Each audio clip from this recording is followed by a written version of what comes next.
എൻ്റെ കൂടെ ചിറ്റ്ചാറ്റിലുള്ളത് പഴയ മുൻ Haryana DGP doctor John B George. ഇദ്ദേഹം വളരെ വർഷക്കാലം ഹരിയാനയുടെ DGP ആയിരുന്നു. അതിനേക്കാളുപരി ലോ ആൻഡ് ഓർഡറിൻ്റെ ചാർജായിരുന്നു. ചിലപ്പോൾ ചില മലയാളികൾക്ക് ഇദ്ദേഹത്തെ അറിയാൻ സാധ്യതയുണ്ട്. കാരണം ഡൽഹിക്കടുത്ത് ഗുഡ്ഗാവിൽ ഹോണ്ട തൊഴിലാളികളുമായി ബന്ധപ്പെട്ട ലാത്തി ചാർജ് അപ്പം അന്ന് വലിയ ഇഷ്യൂ ആയത്, അത് കേരളത്തിലും വലിയ ഇഷ്യൂ ആയതാണ്. ഇപ്പം ഡൽഹിയിൽ നടന്ന പെലറ്റ് ഗൺ, അതേപോലെ തന്നെ ബീഹാറിൽ നടന്ന AK-47 അത് വലിയൊരു ഇഷ്യൂ ആയിട്ട് ഇന്ത്യയിൽ മാറുകയാണ്. അതേപോലെ തന്നെ മറ്റു പല IPS ഓഫീഷ്യൽസും ഡൽഹി പോലീസിലെ ഓഫീഷ്യൽസും ഇതിനെതിരെ രംഗത്ത് വന്നിട്ടുണ്ട്. നമുക്ക് Shri doctor John B George, ഇദ്ദേഹം നേരത്തെ കേരളത്തിലെ കോളേജ് അധ്യാപകനായിരുന്നു. IPS കിട്ടിയ ശേഷമാണ് അദ്ദേഹം പോലീസ് സർവീസിലോട്ട് വരുന്നത്. വെൽ എക്സ്പീരിയൻസ്ഡ് ആണ്. IBയുടെ മുൻ ഡെപ്യൂട്ടി ഡയറക്ടർ കൂടിയായിരുന്നു ശ്രീ ജോൺ ബി ജോർജ്. സാറേ നമസ്കാരം. നമസ്കാരം സാർ, ഈ പെലറ്റ് ഗൺ യൂസ് ചെയ്യുക, അതേപോലെ തന്നെ AK-47 യൂസ് ചെയ്യുക, ആദ്യത്തെ ചോദ്യം ഞാൻ സാറിനോട് ചോദിക്കുകയാണ്. പെലറ്റ് ഗൺ യൂസ് ചെയ്യാൻ വേണ്ടി പല ആൾക്കാരും പറയുന്നു DMൻ്റെ ഉത്തരവ് മതി. അതായത് ഡൽഹിയിൽ പാർലമെൻറ്റിന് ഒരു 10-100 മീറ്ററിൻ്റെ അകത്താണ് ഇത് യൂസ് ചെയ്തിരിക്കുന്നത്. അപ്പോൾ എങ്ങനെയാണ് ഈ പറയുന്ന CRPFൻ്റെ RAF റാപ്പിഡ് ആക്ഷൻ ഫോഴ്സ് ആരുടെ നിർദ്ദേശപ്രകാരമാണ് ഈ പറയുന്ന പെലറ്റ് ഗൺ യൂസ് ചെയ്തത്? Pellet gun law and order ഡ്യൂട്ടിക്ക് ഒരു 1960 മുമ്പ് ഉപയോഗിച്ചിരുന്നു. പക്ഷെ അത് വൈഡ് സ്പ്രെഡ് ഡാമേജ് ഉണ്ടാക്കും. അതായത് ഒരുപാട് ആളുകൾക്ക് ഇഞ്ചുറി ഉണ്ടാക്കും. ചിലപ്പോൾ കണ്ണിലൊക്കെ ഇഞ്ചുറി ഉണ്ടാകാൻ സാധ്യതയുണ്ട്. അതുകൊണ്ടാണ് ഇത് ഒരു 1960 ശേഷം ഡിസ്കണ്ടിന്യൂ ചെയ്തൊരു വെപ്പണാണ്. എല്ലാ പോലീസ് ഫോഴ്സിൻ്റെ കയ്യിലും സ്റ്റോക്കിൽ ഈ വെപ്പൺ ഉണ്ട്. ഇത് പക്ഷേ ആരും ഉപയോഗിക്കാറില്ല. കാരണം നമ്മൾ ഒരു വൈഡ് സ്പ്രെഡ് റിസെൻമെൻറ്റ് പബ്ലിക്കിൽ ഉണ്ടാക്കുന്ന ഒരു സാധനമാണ്. പഞ്ചാബ് പോലീസ് റൂളിൻ്റെ അനുസരിച്ച്, പഞ്ചാബ് പോലീസ് റൂളിൻ്റെ എൻ്റെ അറിവനുസരിച്ച് പഞ്ചാബ് പോലീസ് റൂളാണ് ഡൽഹിക്ക് ആപ്ലിക്കബിൾ. ഈ വെപ്പൺ ലോ ആൻഡ് ഓർഡറിൽ ഉപയോഗിക്കാൻ പാടില്ല എന്നുള്ള ഒരു വകുപ്പ് അതിനകത്തൊന്ന് നീക്കിയിട്ടുണ്ട്. അത് ഓതറൈസ്ഡ് വെപ്പൺസ് കൂട്ടത്തിൽ നിന്ന് മാറ്റിയിട്ടുണ്ട്. അപ്പോൾ അത് ഉപയോഗിച്ചത് തികച്ചും ഔചിത്യപരമല്ല, ഉപയോഗിക്കാൻ പാടില്ലാത്തതാണ്. അപ്പോൾ ഒരു പോലീസ് ഫോഴ്സ്, വെളിയിൽ നിന്നൊരു പോലീസ് ഫോഴ്സ്, CRP ആയിക്കോട്ടെ, BSF ആയിക്കോട്ടെ, ആരെങ്കിലും ഒരു സ്റ്റേറ്റ് പോലീസിനെ ഹെൽപ്പ് ചെയ്യാൻ വരുമ്പോൾ അവരുപയോഗിക്കുന്ന ആയുധങ്ങൾ എന്താണ്, വെപ്പൺസ് എന്താണെന്നുള്ളതൊക്കെ സ്റ്റേറ്റ് പോലീസിൻ്റെ ഉത്തരവാദപ്പെട്ട ഉദ്യോഗസ്ഥന്മാർ അറിഞ്ഞിരിക്കേണ്ടതാണ്. അത് അവരോട് നിർദ്ദേശിക്കേണ്ടതാണ്. ഇത് അവർക്ക് ഓതറൈസ്ഡ് ആണെന്ന് ഞാൻ മനസ്സിലാക്കുന്നത്. പെലറ്റ് ഗൺസ്, അതായത് 12 ബോർ വെപ്പൺസ് ആണ് ഈ പെലറ്റ് ഗൺസ് ആയിട്ട് ഉപയോഗിക്കുന്നത്. അത് അവർക്കൊരു ഇഷ്യൂഡോ അല്ലെങ്കിൽ അപ്രൂവ്ഡ് ആണെന്നുണ്ടെങ്കിൽ തന്നെ, ഇത് bureau police research and development നേരത്തെ ഇതിനെ കുറിച്ച് ഉപയോഗിക്കാൻ പാടില്ലെന്ന് എല്ലാ സ്റ്റേറ്റിലും എഴുതിയിട്ടുള്ള കാര്യങ്ങളാണ്. പക്ഷേ അതിന് ഇപ്പോൾ എന്തെങ്കിലും മാറ്റം വന്ന് ഇവർ ഉപയോഗിക്കാൻ തുടങ്ങിയിട്ടുണ്ടെങ്കിൽ തന്നെ അതൊരു നല്ല നടപടിയല്ല ഒരു സ്ഥലത്തും. സാധാരണ അത് ഉപയോഗിക്കാൻ സാഹചര്യം വരുന്നത് ഈ RAFനെ തന്നെ, റാപ്പിഡ് ആക്ഷൻ ഫോഴ്സിനെ തന്നെ ഉപയോഗിക്കേണ്ട ഒരു സാഹചര്യമല്ല ഒരു സമാധാനപരമായ ഒരു ക്രൗഡിനെ പിരിച്ചുവിടാൻ. അത് സാധാരണ ലോക്കൽ പോലീസും മതി. ഒരു അക്രമാസക്തമായ ഒരു ക്രൗഡിനെ ലോക്കൽ പോലീസിനെ കൊണ്ടോ അല്ലെങ്കിൽ സ്റ്റേറ്റ് ആം പോലീസിനെ കൊണ്ടോ നിയന്ത്രിക്കാനാവാത്തൊരു ക്രൗഡിനെ നേരിടാൻ വേണ്ടിയിട്ടാണ് നമ്മൾ CRP അല്ലെങ്കിൽ റാപ്പിഡ് ആക്ഷൻ ഫോഴ്സ് ഉപയോഗിക്കാറുള്ളത്. കമ്മ്യൂണൽ റൈറ്റ് സിറ്റുവേഷനിലൊക്കെ അത് ന്യായീകരിക്കാവുന്നതാണ്. അല്ലാതെ ഒരു സമാധാനപരമായ ഒരു പ്രതിഷേധത്തെയോ ഒരു അജിറ്റേഷനോ നേരിടാൻ വേണ്ടിയിട്ട് അതിനെ ഉപയോഗിക്കേണ്ട ഒരു ആവശ്യകത ഇല്ല. പിന്നെ ഇതൊക്കെ ലോക്കൽ ഉദ്യോഗസ്ഥന്മാരുടെ ഡിസിഷൻ അല്ലെങ്കിൽ മേലുദ്യോഗസ്ഥന്മാരുടെ ഡിസിഷനാണ്. അവർ ചെയ്തതോ അല്ലെങ്കിൽ അവർക്ക് വേണ്ട നിർദ്ദേശം കിട്ടിയത് അനുസരിച്ചായിരിക്കണം. പക്ഷെ അവർ വരുന്നുടനെ അവരെന്തൊക്കെ ആയുധങ്ങൾ ഉപയോഗിക്കാം. കാരണം ഏത് വെളിയിൽ നിന്ന് വന്ന ഏത് ഫോഴ്സ് വന്നാലും ലോക്കൽ പോലീസിലെ ഉദ്യോഗസ്ഥർക്കാണ് അതിൻ്റെ ഉത്തരവാദിത്വം. അവരെങ്ങനെ ഉപയോഗിക്കണം, എന്തുപയോഗിക്കണം എന്നുള്ളത് ലോക്കൽ പോലീസുകാർ തന്നെ തീരുമാനിക്കേണ്ടതാണ്. അത് ലോക്കൽ DCPയും ACPമാരെ തീരുമാനിച്ചിട്ടാണ് ഫയർ ചെയ്യണോ ഫയർ ചെയ്യേണ്ടയോ എന്നൊക്കെയുള്ളത് അവരാണ് തീരുമാനിക്കുന്നത്. അപ്പോൾ ഒന്ന് ഫയർ ചെയ്യാനോ ഉത്തരവാദിത്വം ഉണ്ടെങ്കിൽ ആറ് ഓർഡറിലാണ് ഫയർ ചെയ്തത്. ഫയർ ചെയ്യാനുണ്ടെങ്കിൽ ഈ 12 ബോർ ഗൺ ഉപയോഗിച്ച് ഫയർ ചെയ്യാനുള്ള ഒരു പെർമിഷൻ ആരാ കൊടുത്തത്? ഇതൊക്കെ അന്വേഷിക്കേണ്ട കാര്യങ്ങളാണ്. അത് തികച്ചും അനൗചിത്യമായ ഒരു നടപടിയാണ്. ഇതിനെക്കുറിച്ച് അന്വേഷണം ഉണ്ടാകേണ്ടതാണ്. കാരണം പോലീസ് അല്ല വെടിവെച്ചതെന്ന് വരുത്തി തീർക്കാൻ സ്ഥലത്താണ് മിക്കവാറും സ്ഥലങ്ങളിലും അവസരങ്ങളാണ് ഇങ്ങനെയുള്ള ഗണ്ണുകൾ ഉപയോഗിക്കുന്നത്. പോലീസ് വെടിവെച്ചിട്ടില്ല. സാറേ, എൻ്റെ ചോദ്യമുണ്ട്. സാറേ, ആരായിരിക്കും ഉത്തരവ് കൊടുത്തത് ബേസിക്കലി? കാരണം ഇത് ചെറിയൊരു സംഭവം അല്ലേ പെലറ്റ് ഗൺ ഉപയോഗിക്കുന്നത്. ആരായിരിക്കും ഉത്തരവ് കൊടുത്തത്? സാധാരണ ഒരു ഫയറിംഗ് നടത്താൻ ഒരു മജിസ്ട്രേറ്റിൻ്റെ ഓർഡർ ഉണ്ടെങ്കിലേ ഫയറിംഗ് തുടങ്ങത്തുള്ളൂ. ഒരു ലാത്തി ചാർജ് തുടങ്ങുന്നതിന് മുമ്പ് തന്നെയാണെങ്കിൽ അത് ഒരു അസംബ്ലി അൺലോഫുൾ ആണ് എന്ന് ഡിക്ലെയർ ചെയ്ത് മജിസ്ട്രേറ്റ് ഡിക്ലെയർ ചെയ്യണമെന്നാണ്. ഇപ്പോഴത്തെ മജിസ്ട്രേറ്റ് ഇല്ലെങ്കിൽ സീനിയർ മോസ്റ്റ് പോലീസ് ഉദ്യോഗസ്ഥനോ ചെയ്യാം. അങ്ങനെ ക്രൗഡിനെ 2-3 പ്രാവശ്യം വാൺ ചെയ്തതിന് ശേഷമാണ് നമ്മൾ ഡിസ്പേഴ്സ് ചെയ്യുന്നത്. അതൊക്കെയാണ് നിയമം. പക്ഷേ ഗ്രൗണ്ടിൽ പലപ്പോഴും അത് സംഭവിക്കാറില്ല. കാരണം എല്ലാം ഒരു മിനിറ്റിനകം ഒരു ക്രൗഡ് വയലൻ്റായി തീരുകയും അതിനെതിരെ റിയാക്ട് ചെയ്യാൻ വേണ്ട ഒരു സാഹചര്യം ഉണ്ടായിരുന്നിരിക്കാം. പക്ഷേ ഇവിടെ ഞാൻ മനസ്സിലാക്കുന്നത് അങ്ങനെ ഒരു വയലൻസിലേക്ക് ക്രൗഡ് പോയില്ല എന്നുള്ളതാണ്. ഇപ്പോൾ ബാരിക്കേഡ് ഫോഴ്സ് ചെയ്ത് ക്രൗഡ് മാർച്ച് നടത്തിയിട്ടുണ്ടെങ്കിൽ ലാത്തി ചാർജിനെ ന്യായീകരിക്കാവുന്നതാണ്. പക്ഷേ ലാത്തി ചാർജ് ഫയറിങ്ങിലേക്ക് നീങ്ങിയത് ഫയറെങ്കിലും ഒരു ഉത്തരവാദിത്വം ആരെങ്കിലും എടുക്കണം. ആരാണ് ഓർഡർ ചെയ്തതെന്നുള്ളതിന് ഒരു അന്വേഷണം ഉണ്ടാവണം. അതിൻ്റെ അല്ലെങ്കിൽ അതിൻ്റെ ഒരു ഓർഡർ ഒരു ബന്ധപ്പെട്ട ഉദ്യോഗസ്ഥന് അത് ഉത്തരവാദിത്വം എടുക്കണം. ഉത്തരവാദിത്വം എടുക്കാത്തുള്ള സാധനം അങ്ങനെ ഒരു ആക്ഷൻ, ഒരു പോലീസ് ആക്ഷൻ ചെയ്യാൻ നടപടിയല്ല. സാറേ, എൻ്റെ അടുത്ത ചോദ്യം, RIF റാപ്പിഡ് ആക്ഷൻ ഫോഴ്സ്, ഇപ്പം ഞാനിത് റിപ്പോർട്ട് ചെയ്യാൻ പല ആവർത്തി അവിടെ പോയിട്ടുണ്ട്. അപ്പോൾ സാറും വായിച്ച് കാണും. സാറിന് അറിയാം, സാറ് ഈ പോലീസിങ്ങിൻ്റെ അറിയാവുന്നൊരു, കാരണം ഇൻ ഡീറ്റെയിൽ ആയിട്ട് ഡെപ്തായിട്ട് അറിയാം. ഇവിടെ RIF എന്ന് പറഞ്ഞൊരു ഫോഴ്സിനെ ഡിപ്ലോയ് ചെയ്ത് ഇതേപോലെ, അതായത് ഈ കുട്ടികളുടെ കയ്യിലും വിദ്യാർത്ഥികളുടെ കയ്യിലും ആയുധമില്ലായിരുന്നു, അവർ സിമ്പിളായിട്ട് പ്രൊട്ടസ്റ്റിന് വന്നു. As A former police officer, DGP, ഈ പറയുന്ന രീതിയിലുള്ള ഒരു RIFൻ്റെ ഡിപ്ലോയ്മെൻറ്റും ഒരു ആക്ഷൻ്റെ ആവശ്യം ഉണ്ടായിരുന്നു ഇവിടെ. ഈ ഒരു സമാധാനപരമായിട്ടുള്ള ഒരു ക്രൗഡിനെ ഒരു വഴിയിൽ നിന്നോ അല്ലെങ്കിൽ ഒരു പബ്ലിക് പ്ലേസിലോ നീക്കം ചെയ്യാൻ ആദ്യമായിട്ട് നമ്മൾ ഉപയോഗിക്കേണ്ടത് ഒരു ഡയലോഗാണ്. ഒരു നെഗോഷിയേഷൻ. അല്ലെങ്കിൽ ആ ക്രൗഡിനെ ആ സ്ഥലത്ത് തന്നെ അവിടെ ഇരുന്നോട്ടെ എന്ന് വിചാരിച്ച് ബാക്കി ട്രാഫിക് ഡൈവേർട്ട് ചെയ്തുവിട്ട് അവരെ അവിടെ തന്നെ കുറച്ച് നേരം വെയർ ഔട്ട് ചെയ്യാൻ ശ്രമിക്കുക. കുറച്ച് മണിക്കൂറോളോ ദിവസങ്ങളായിരിക്കും വേണ്ടിയിട്ട് പോകുള്ളൂ. അതാണ് സാധാരണ ഒരു 10-25-30 വർഷമായിട്ട് പോലീസ് സ്വീകരിക്കുന്ന ഒരു നയം.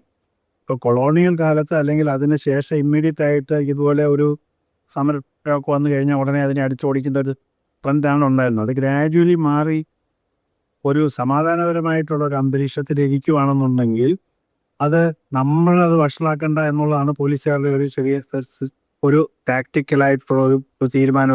കഴിഞ്ഞ 10-30 വർഷമായിട്ട്, മേ ബി ഒരു 35-40 ഇയേഴ്സായിട്ട് അങ്ങനെയാണ് വരുന്നത്. ഒരു ബാരിക്കേഡ് ബ്രേക്ക് ചെയ്ത് ഒരു ജാഥ നീങ്ങുകയാണെന്നുണ്ടെങ്കിൽ ചിലപ്പോൾ വാട്ടർ ക്യാനൊക്കെയാണ് ആദ്യം ഉപയോഗിക്കുന്നത്. ഇവിടെ വാട്ടർ ക്യാനൊന്നും ഉപയോഗിച്ച് കണ്ടില്ല. ലാത്തി ചാർജ് ചിലപ്പോൾ ചെയ്തിരിക്കും. പക്ഷേ പുറകെ അടിച്ചോടിക്കുക എന്നുള്ളതല്ല. ഒരു ക്രൗഡിനെ പുറകോട്ടൊന്ന് പുഷ് ചെയ്യാൻ ആവശ്യമുള്ള ഫോഴ്സ് അന്നേരം ഉപയോഗിക്കും.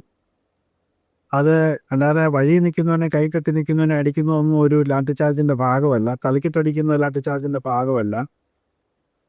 സിവിൽ ക്ലോത്തിൽ ഓടി നടന്നടിക്കുന്നതും ഒരു വീഡിയോ ഞാൻ കണ്ടു. അതും തികച്ചും വളരെ ഔചിത്യപരമായൊരു നടപടിയല്ല. അത് പോലീസുകാരാണെന്ന് എനിക്ക് തോന്നുന്നില്ല. അല്ല സാറേ, അത് പോലീസുകാർ തന്നെ. ഞാനത് പോലീസുകാരാണ്. അത് വളരെ വളരെ ഒരു മോശം നടപടിക്രമമാണ് പോലീസിന്റെ ഭാഗത്തു നിന്നുണ്ടായത്. എപ്പോഴും ജനങ്ങൾക്ക് നെയിം പ്ലേറ്റ് ഒക്കെ മാറ്റിയത് ഓക്കെയാണ്. കാരണം ഒരു crowd control situation name plate ഒക്കെ മാറ്റിയെന്നിരിക്കും. കാരണം ആളുകളെ വ്യക്തിപരമായിട്ട് തിരിച്ച് പ്രതികാരം ചെയ്യാതിരിക്കാൻ വേണ്ടി. പക്ഷേ യൂണിഫോം എപ്പോഴും ഉദ്യോഗസ്ഥനാണ്, അധികാരപ്പെട്ട ഉദ്യോഗസ്ഥനാണ്. ഈ പോടാന്ന് പറഞ്ഞാൽ പോകാൻ ജനങ്ങൾ ബാധ്യസ്ഥരാണെന്ന് ജനങ്ങൾക്ക് തന്നെ തോന്നണമല്ലോ. അല്ലാതെ വെറുതെ ഒരാൾ വടി കൊണ്ടുവന്ന് ഓർഡറാന്ന് പറഞ്ഞു കഴിഞ്ഞാൽ ഓടത്തില്ലല്ലോ ആരും. അല്ല ജോൺ സാർ, ഇതിൻ്റെ ഞാൻ ഇടപെടും. ഇപ്പോൾ സാറിൻ്റെ ബാച്ച്മേറ്റ് തന്നെ VN റായ്, പഴയ DGP ഉത്തർപ്രദേശ്. കാരണം ഞാൻ അദ്ദേഹത്തിൻ്റെ ആർട്ടിക്കിളും വായിച്ചു, അദ്ദേഹത്തിന് ഫോണിൽ സംസാരിച്ചു. അതേപോലെ തന്നെ സാറിൻ്റെ ജൂനിയറാണ് യശോധർ ആസാദ് എന്ന് പറഞ്ഞ ഡയറക്ടർ IB. ഇപ്പോൾ ഇവരൊക്കെ ശക്തമായ രീതിയിലാണ് ഡൽഹി പോലീസ് ആക്ഷനെതിരെ പറയുന്നത്. ഇവർ പറയുന്നത് ഇത് പോലീസിങ് അല്ല, ഇത് ലോ ആൻഡ് ഓർഡർ മെയിൻ്റെനൻസ് അല്ല, ഇങ്ങനല്ല ഇത് ഹാൻഡിൽ ചെയ്യേണ്ടത്. സാറിനോട് സിമ്പിളായിട്ട് ചോദിക്കുക, ഇത് പോലീസ് ആക്ഷനാണോ അതോ പൊളിറ്റിക്കൽ പ്രഷറിലെടുത്ത ആക്ഷനാണോ ഇത്? ഈ ലോ ആൻഡ് ഓർഡർ കോൺഫ്ലിക്റ്റിൽ നമ്മൾ എപ്പോഴും ഒരു നെഗോഷിയേറ്റഡ് ഡിസൊല്യൂഷൻ ഓഫ് ദി പ്രോബ്ലമാണ് നമ്മൾ ഉദ്ദേശിക്കുന്നത്. അത് വയലൻ്റ് ആയിട്ടൊരു ക്രൗഡ് കൺട്രോൾ മെഷർ എടുക്കുന്നത് ഒരു അവസാനത്തെ ആക്ഷനാണ്. പ്രത്യേകിച്ചും ഒരു വയലൻ്റ് ആയിട്ടൊരു പ്രൊവക്കേഷൻ ക്രൗഡിൻ്റെ ഭാഗത്തുനിന്ന് ഉണ്ടാകാത്ത സമയത്ത് നമ്മൾ അവരെ ഫോഴ്സ് ഉപയോഗിച്ച് പിരിച്ചുവിടുന്നതിന് പകരം ഒരു ഡയലോഗിലൂടെ പിരിച്ചുവിടാനാണ് ശ്രമിക്കുന്നത്. പക്ഷെ അത് ഈ ഒരു ശാന്തമായിട്ടുള്ള ഒരു ഗ്രൂപ്പ് ഒരു 50,000 ആൾക്കാരെയൊക്കെ പിരിച്ചുവിടണമെന്നുണ്ടെങ്കിൽ ലാത്തി ചാർജിലൊന്നും ഒതുക്കത്തില്ല. അത് ഫയറിങ്ങിന് അവസാനിക്കുന്നുള്ള ഉദ്യോഗസ്ഥന്മാരെ മനസ്സിലാക്കിയിട്ടുണ്ടാവണം. കാരണം അടി കിട്ടിയാൽ ഉടനെയൊക്കെ ശാന്തമായിട്ടുള്ള മോബാണെങ്കിലും അവരും വയലൻ്റ് ആവും. അപ്പോൾ അത് നമ്മളെ we are inviting more problem. അതുകൊണ്ട് ഒരു ഇത്രയും വലിയ ഒരു 100,000 പേരോ 2,000 3,000 പേരൊക്കെ ആണെങ്കിൽ അടിച്ചോടിച്ച് കളയും. പക്ഷെ ഒരു 10,000-ത്തിലൊക്കെ മേളിൽ പോയി കഴിഞ്ഞാൽ ഒരു ക്രൗഡിനെ നമുക്ക് ലാത്തി ചാർജ് കൊണ്ടോ ടിയർ ഗ്യാസ് കൊണ്ടോ ചിലപ്പോൾ കൺട്രോൾ ചെയ്യാൻ പറ്റിയെന്നിരിക്കില്ല. അത് വെടിവെപ്പിൽ അവസാനിക്കും. അപ്പോൾ അതിന് കാഷ്വാലിറ്റി ഉണ്ടാവും. അപ്പോൾ ഇതൊക്കെ അതിൻ്റെ ഉത്തരവാദിത്തപ്പെട്ട ഉദ്യോഗസ്ഥന്മാർ സാധാരണഗതിയിൽ മേലുദ്യോഗസ്ഥന്മാരുമായിട്ടും മുതിർന്ന പൊളിറ്റിക്കൽ അധികാരികളുമായിട്ടൊക്കെ ചർച്ച ചെയ്യാതെ അങ്ങനെ ഇത്രയും വലിയൊരു ക്രൗഡിനെ കൈകാര്യം ചെയ്യാൻ ഒരു തീരുമാനം എടുക്കുമെന്ന് എനിക്ക് തോന്നുന്നില്ല. അപ്പോൾ സാറിനോട് ചോദിക്കട്ടെ, ബേസിക്കലി ഇതൊരു പൊളിറ്റിക്കൽ പ്രഷർ ആയിരുന്നു ബേസിക്കലി? ക്രൗഡിനെ ഒരു സ്ഥലത്തു നിന്ന് പിരിച്ചുവിടുന്ന വേണ്ടെന്നുള്ള ഒരു പൊളിറ്റിക്കൽ ഡിസിഷൻ ആണല്ലോ എപ്പോഴും. അതായത് സമാധാനപരമായിട്ട് സമരം ചെയ്യുന്ന ഒരു ക്രൗഡിനെ അവിടെ നിന്ന് ഇളക്കി വിടണോ അത് ഓടിച്ചു വേണോ എന്നുള്ളത്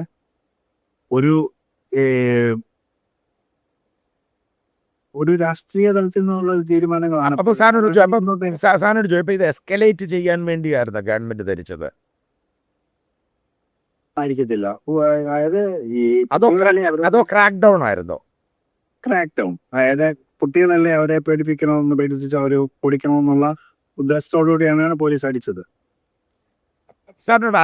എന്റെ ഒരു അണ്ടർസ്റ്റാൻഡിങ് ആണ്, ഞാൻ മനസ്സിലാക്കുന്ന അവരുടെ ആക്ഷനിൽ. അത് സാർ നേരത്തെ ഈ സംസാരത്തിനിടയ്ക്ക് കോൺവെർസേഷൻ എടുത്ത് പറഞ്ഞു, അതായത് ഇത് ക്രൗഡിനെ അങ്ങോട്ട് പുഷ് ചെയ്യുക എന്നല്ലാതെ ക്രൂരമായുള്ള ലാത്തി ചാർജ്, അപ്പം അതും ഒരു പൊളിറ്റിക്കൽ ഡിസിഷൻ ആയിരിക്കും സാറേ? അതല്ല, അതിപ്പം പോലീസുകാർ ഫ്രണ്ടപ്പ് ആവും. മനസ്സിലായോ? ഞാൻ പറഞ്ഞില്ലേ, ഒരു ലാത്തി ചാർജ് എന്ന് പറഞ്ഞാൽ അത് മിക്കവാറും വെടിവെപ്പിൽ അവസാനിക്കുന്നത് ഈ ഒന്നിലെ ക്രൗഡിൻ്റെ വലിപ്പം കൊണ്ടോ അല്ലെങ്കിൽ ക്രൗഡിൻ്റെ കൺട്രോളിൽ വരാത്തതുകൊണ്ടോ, out of frustration, out of fear on the part of the police man. ഇതെല്ലാവർക്കും പലപ്പോഴും fear on the part of the police മാനാണ്, ആ മോബിനേക്കുള്ള ഭയം കൊണ്ടാണ്. പിന്നെ ഈ 2-3 ദിവസം ഇങ്ങനെ ഒരു മോബിനെ ഫേസ് ചെയ്ത് നിൽക്കുമ്പോൾ ഈ നിൽക്കുന്ന പോലീസുകാരനും ഇത്തിരി ഫണ്ടപ്പ് ആവും, അവനും ഒരു അജിറ്റേറ്റഡ് ആവും മെന്റലി. അപ്പൊ ഇവന് രണ്ട് കൊടുക്കണമെന്ന് അവനും വിചാരിക്കും. അപ്പൊ കിട്ടുന്നവനൊട്ടൊക്കെ അങ്ങ് താങ്ങും. ഇതൊക്കെ ഒരു പോലീസിങ്ങിന്റെ പാർട്ടാണ്. വഴിയെ വെറുതെ കൈ കെട്ടി നിൽക്കുന്നവനും ചിലപ്പോൾ അടി കൊണ്ടെന്നിരിക്കും. ഇതൊക്കെ ഫ്രസ്ട്രേഷന്റെ ഒരു സംഭവമാണ് അല്ലേ? അതുകൊണ്ട് ഡ്യൂട്ടി നിൽക്കുന്നവന്റെ ഫ്രസ്ട്രേഷന്റെ ഒരു പാർട്ട്. കാരണം ഈ വെയിലും കൊണ്ട് നിൽക്കുമ്പം ഒന്നും നടക്കുന്നില്ല, അതല്ലേ? അതൊരു കാരണമാണ്. ഒരു ടെൻഷൻ ബിൽഡപ്പ് ചെയ്യാണ്. ഒരു ക്രൗഡും പോലീസും ഫേസ് ടു ഫേസ് കുറേ ദിവസങ്ങൾ അല്ലെങ്കിൽ കുറേ മണിക്കൂറോടെ നിൽക്കുമ്പോൾ ഒരു ടെൻഷൻ ബിൽഡപ്പ് ചെയ്യും. ആ ടെൻഷൻ ബിൽഡപ്പ് ചെയ്യുന്നതിൻ്റെ അപ്പോൾ ഒരു എനിമി ആൻഡ് ഒപ്പോണന്റ് എനിമി ആയിട്ട് കണക്കാക്കും. അല്ലാതെ നമുക്ക് വേണ്ടപ്പെട്ട പിള്ളേരാണ് അല്ലെങ്കിൽ ക്രൗഡാണ് നമ്മുടെ ആ ചിന്ത അങ്ങ് പോലീസുകാരുടെ മനസ്സിൽ നിന്ന് പോകും. സാറിന് അടുത്ത ചോദിക്കട്ടെ, കാരണം വളരെ കീ പോയിൻ്റാണ്. സാറ് വീഡിയോ കണ്ടു കാണും, ബീഹാറിൽ, അതായത് സിവാൻ ഡിസ്ട്രിക്റ്റിൽ, അവിടെ ഒരു പോലീസുകാരൻ AK-47 അസോൾട്ട് റൈഫിൾ അതെടുത്ത് ഫയർ ചെയ്യുകയാണ്. 4 കുട്ടികൾ ഇഞ്ചേർഡായി. സാർ ഇത് ഏത് രീതിയിൽ സാർ ഇതിനെ കാണുന്നത്? ഇയാൾ എങ്ങനെ ആരാണ് അയാൾക്ക് ഓർഡർ കൊടുത്തത് AK-47? അത് ബേസിക്കലി അത് കാണിക്കാൻ പോലും പാടില്ല. AK-47 സാധാരണഗതിയിൽ പോലീസ് സ്റ്റേഷനിലോ അല്ലെങ്കിൽ സായുധ പോലീസിന് ഇഷ്യൂ ചെയ്യുന്ന ഒരു വെപ്പൺ അല്ല. ഒരു സ്റ്റേറ്റ് സായുധ പോലീസിന് സ്പെഷ്യൽ ഗ്രൂപ്പ്സൊക്കെ AK-47 കൊടുക്കാറുള്ളത്. മെയിൻലി ആൻറ്റി ടെററിസം ഗ്രൂപ്പിനാണ് അത് കൊടുക്കാറുള്ളത്, അങ്ങനെയുള്ള സ്ക്വാഡുകൾക്ക്. ചിലപ്പോൾ സിറ്റുവേഷൻ അനുസരിച്ച് ഉദ്യോഗസ്ഥന്മാരുടെ പേഴ്സണൽ സെക്യൂരിറ്റിക്ക് വേണ്ടി AK-47 കൊടുക്കാറുണ്ട്. VIP-മാരുടെ PSOമാർക്കും കൊടുക്കാറുണ്ട് AK-47. അപ്പം AK-47 ഒരു സ്റ്റാൻഡേർഡ് വെപ്പൺ അല്ല. ഇയാളുടെ എന്ത് ഡ്യൂട്ടി ആയിരുന്നു എന്നുള്ളതാണ്. അത് ഇയാളുടെ പേര് നിശാന്ത് പട്ടേൽ എന്നാണ്. ഇയാളൊരു പേഴ്സണൽ സെക്യൂരിറ്റി ഓഫീസറാണ്. ഇയാൾ ഈ പറയുന്ന ഓപ്പറേഷന്റെ പാർട്ടേ അല്ല. അല്ല സാറേ, ഇത് ചോദ്യം, ആരാണ് ഇയാൾക്ക് ഓർഡർ കൊടുത്തത്? അതെ, ഏതോ ഉദ്യോഗസ്ഥന്റെയോ ഒരു VIP-യുടെയോ പേഴ്സണൽ സെക്യൂരിറ്റി ഓഫീസർ ആണെങ്കിൽ അയാളുടെ ഒരു വലിയ ഭീമമായ ഒരു വീഴ്ചയാണ്. അതായത് ഇതിനകത്ത് യാതൊരു കാര്യമില്ലാത്ത ഒരാൾ. ഇപ്പം ലോ ആൻഡ് ഓർഡർ നിൽക്കുന്ന ഒരു ഓഫീസറുടെ കൂടെ തന്നെ നിൽക്കുന്ന ഒരു PSO ആണെങ്കിൽ ഈ ഓഫീസറുടെ അനുവാദം ഇല്ലാതെ അവൻ്റെ ഒരു വെടിവെക്കാനൊന്നും പറയാൻ പറ്റില്ല. ഓഫീസർ അങ്ങനെ അനുവാദം കൊടുത്തിട്ടുണ്ടെങ്കിൽ ആ ഓഫീസർ ഭാഗത്തു നിന്നുള്ള വീഴ്ചയാണ്. അപ്പം AK-47 ക്രൗഡ് കൺട്രോൾ എന്നുള്ളൊരു വെപ്പൺ അല്ല. സാറേ ഇപ്പം ഇത്രയും നമ്മൾ ഈ സംഭവം ഈ ഇൻസിഡൻറ്റ് എന്ന് പറയുന്നത് ഇന്ത്യയിൽ വലിയൊരു ഇഷ്യൂ ആണ്. സാറിൻ്റെ ഒരു അഭിപ്രായത്തിൽ പല ആൾക്കാരും പറയുന്നതാണ് പോലീസ് റിഫോംസ് 2, 7, 8 പ്രാവശ്യം സുപ്രീം കോർട്ട് പറഞ്ഞാണ് പോലീസ് റിഫോംസ്. എന്തുകൊണ്ടാണ് ഗവൺമെൻറ് നടപ്പിലാക്കാത്തത്? ഇത് ഈ പോലീസ് റിഫോംസ് എന്ന് പറയുമ്പോൾ ഒരു ചെറിയൊരു കാര്യമല്ല, അനേക കാര്യങ്ങൾ അതിനകത്ത് ഇൻവോൾവാണ്. കാരണം ഈ നമ്മുടെ ഈ പോലീസിൻ്റെ പോലീസുകാരുടെ വാല്യൂ സിസ്റ്റം എന്ന് പറഞ്ഞാൽ നമ്മുടെ സൊസൈറ്റിയിലുള്ള വാല്യൂ സിസ്റ്റം തന്നെയാണ്. ആ സൊസൈറ്റി തന്നെ ഇവർ വരുന്നത്.